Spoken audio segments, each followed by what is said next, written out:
Et coucou les amis, j'espère que vous allez bien. On se retrouve aujourd'hui pour faire une petite pochette dans un envoi que Marie-Noël m'a fait pour mon concours. Elle m'avait mis cette petite pochette. Je l'ai beaucoup aimée et du coup je vais la reproduire. Donc il existe certainement des chaînes qui ont fait ce tuto, il me semble l'avoir vu, mais je ne sais plus du tout sur quelle chaîne. Donc j'ai pas cherché 15 ans, j'ai juste regardé comment elle avait fait et je reproduis. Donc j'ai pris une feuille action 30,5 sur 30,5. J'ai coupé un carré de 25 cm et sur chaque ligne là, je suis venue faire un repère à 12,5 ici, ici, ici et ici. Avec ma règle et ce petit appareil qui à la base est un outil de gaufrage. Il en existe avec des boules de différentes tailles et selon la grosseur ça sert aussi pour former les fleurs avec le faux amirant. Je vais venir, comme vous le voyez à l'image, rejoindre les repères en traçant des marques qui me permettront tout à l'heure de plier l'endroit plus facilement. Moi, je le fais avec cet outil pour une question de praticité, mais vous pouvez également le faire avec un massicot. Donc là, bien évidemment, il vous faut le faire sur les 4 côtés. Je vous fais la voix off le samedi 5 octobre. Comme tous les samedis, là, je viens d'amener mon fils à son cours de badminton. Comme il fait un merveilleux soleil et que nous habitons pas loin du gymnase, nous y sommes allés à pied. Comme ça fait une jolie petite promenade. Et ensuite, j'ai profité pour vous monter ma petite vidéo. Je prends mon plioir et avec, je vais venir former les plis de mes 4 coins.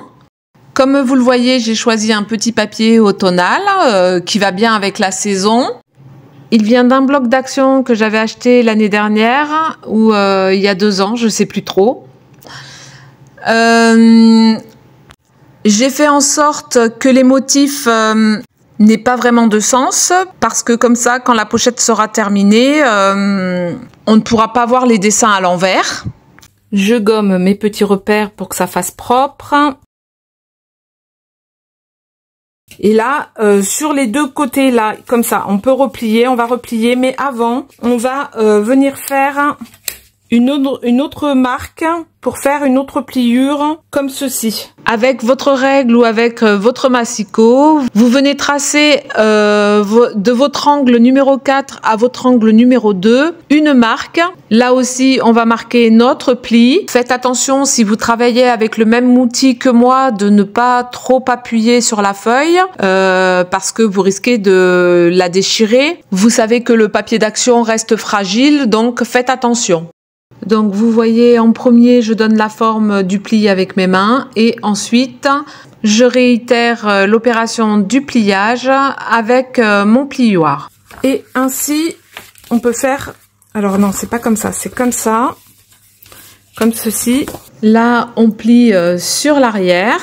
Et ça y est, on voit l'enveloppe se former. Voilà, avec notre petit outil, on va insister sur les plis pour que l'enveloppe se maintienne correctement et qu'elle se ferme facilement. Voilà. J'avais envie de faire un petit quelque chose un peu différent de l'enveloppe de Marie-Noël. Du coup, je suis venue apporter ma petite touche personnelle pour la déco. Donc, je ne fais pas durer le suspense bien plus longtemps. Je vous explique. Je suis venue faire des découpes de feuillage. Regardez-moi un petit peu tout ça. On a même un papier dans ce bloc qui propose des feuilles de chêne assez grandes. Il y en a un peu toutes les tailles, mais il y en a des grandes aussi. Donc, j'ai joué avec mon ciseau et mes petites mimines pour les découper. Voilà. Et donc, Marie-Noël avait mis un ruban. Donc, je vais également en couper un. Dans les tons orange, c'est un style un peu organza. D'ailleurs, je sais même pas si c'en est pas un. J'irai voir ça d'un peu plus près tout à l'heure. Donc, je vais prendre ma règle et faire un métrage identique. Voilà, comme ça, j'aurai une bonne aisance pour fermer la petite pochette. Je vais venir positionner un petit morceau de scotch double face ici. Je me sers du scotch de Craftelier. Bon, vous savez, je suis pas trop fan de celui-ci, mais bon, je l'ai, donc je le finis. Donc comme ceci, sur le bord de l'angle, là, comme ça. Hop. On retire l'opercule et on va venir mettre notre ruban qui mesure 50 cm. Donc, je vais prendre la moitié. Pouf.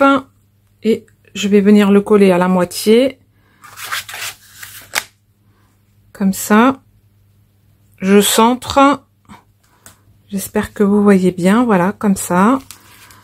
Au centre, je vais venir mettre une grosse feuille comme ceci. Donc ça, je vais le coller. Alors il y a toujours là, comme mon ruban était fin, j'ai le scotch qui dépasse des deux côtés, donc ça va aider à coller ma petite feuille.